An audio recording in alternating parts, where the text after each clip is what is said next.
Les contraintes occasionnées par les vols en haute altitude sont très dommageables pour la peinture des aéronefs. La glace, la pluie et les autres facteurs environnementaux peuvent rapidement détériorer l'apparence des avions. Pour la préserver, il faut les peindre régulièrement.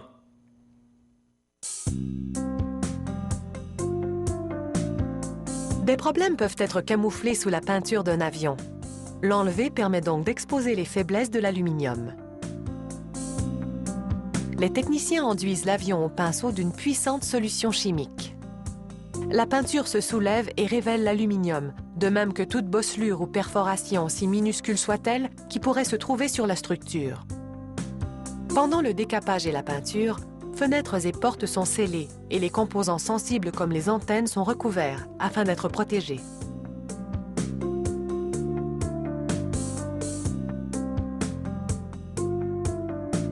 Une directrice de production marque tout dommage à l'aluminium exposé et toute corrosion à l'aide d'un ruban bleu.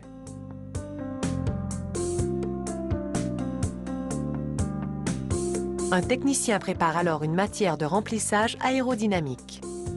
Il travaille rapidement, car le composé durcit en quelques minutes. Le produit est enduit sur les défauts marqués par la directrice de production. Ce travail de réparation égalise la surface pour la peinture et rend la cellule plus robuste et plus aérodynamique.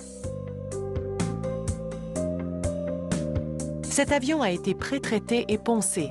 Les techniciens enlèvent les résidus de poussière à l'aide d'un jet d'air.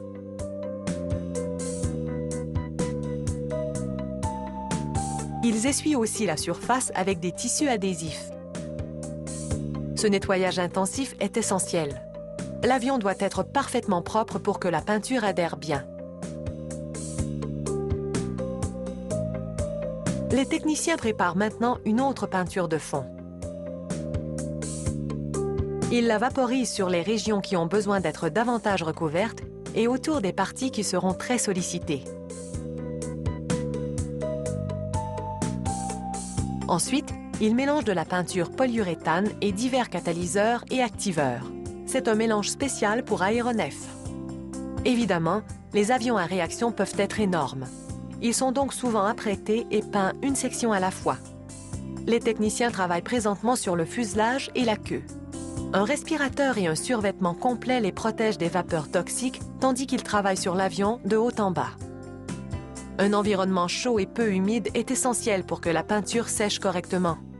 Lorsque les conditions ne sont pas optimales, les techniciens ajustent la recette de la peinture en conséquence.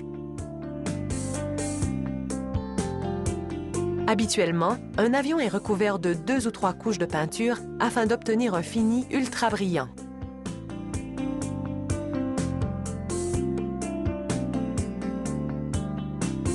Tandis que la peinture sèche, un technicien démontre pour notre caméra comment on peint des bandes sur un avion. Il dessine le patron avec du ruban adhésif, puis en enlève. Il vaporise de la peinture sur les sections exposées.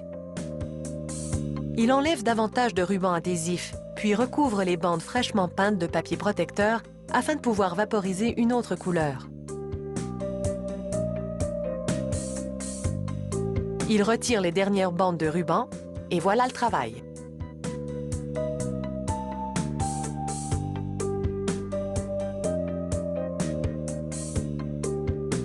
Quelques retouches garantissent que les lignes sont nettes et précises. Après tout, les apparences comptent dans cette industrie très compétitive.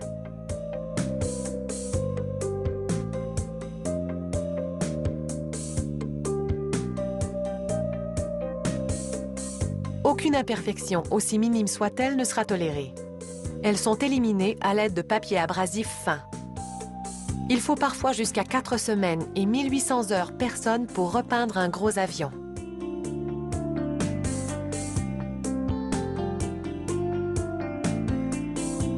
Inutile de préciser que le moindre travail coûte des dizaines de milliers de dollars.